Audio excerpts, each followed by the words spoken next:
I just wanted to ask you first about this New York Times report. They're reporting that Mr. Duncan, just a few days before he left Liberia, had helped a pregnant woman, helped carry her. She, a few hours later, died of Ebola, and others who interacted with her at that time are either dead or sick. He would have known that she died. He was honest when he came to the hospital about the fact that he came from West Africa, from that area. Did he tell them also that he had been with someone who died of Ebola? I don't know exactly what that conversation took place. They were trained to take that information. They took that information, and Dr. Goop is right that the miscommunication happened. There's no excuse for it, and we're trying to get on with making sure that our citizens are safe here in Dallas. Who is responsible for that failure? Well, I think basically the hospital is first and foremost accountable for all their patients and their safety. I feel great about Presbyterian Hospital. It's historically a great one. My daughter was born there, and I've used it many, many times.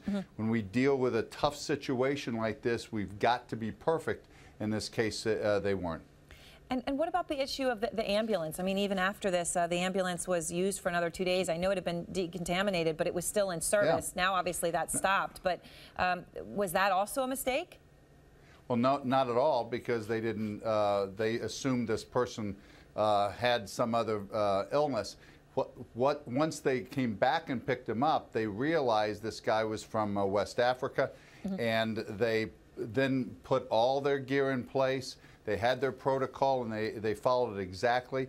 Those folks have been put in isolation at this point. The ambulance has been put in isolation, and once this thing kicked in, I think all the things were done correctly.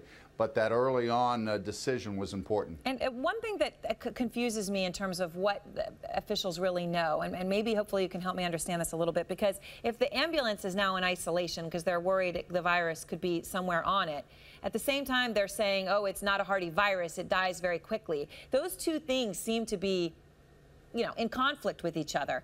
Mayor, are you comfortable that no one else has been infected by Mr. Duncan in Dallas at this point, or are you also unsure? Well, first of all, I think we've got to take every precaution, even though I don't believe that the ambulance is an issue. We know that he contacted some people, okay, up to maybe 20 individuals. We've got a cross-jurisdictional team tracking each of those individuals, interviewing them to make sure that there are no symptoms shown. As Dr. Gupta said, you cannot transfer this unless you are showing symptoms.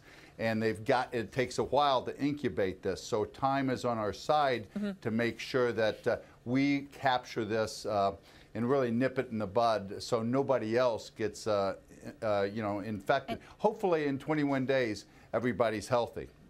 And let me ask you the question about his identity. Obviously, the family and friends of Mr. Duncan relayed this to the media. The hospital wasn't releasing it. The airline wasn't releasing it. In this kind of a case, I guess I just have to ask you, of such important public health, especially when we look at the future here, wouldn't this be a case where you would release the name? No. We are law-abiding governments here, and we've got HIPAA regulations, and we're going to make sure that the patient is first important.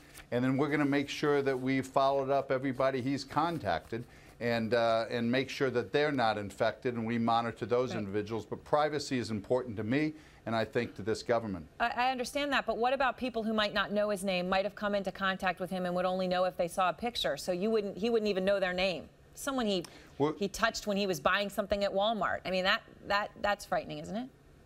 No question, and that's where we've got to play detective on this, retrace each of his steps, and find everybody that he's in contact with.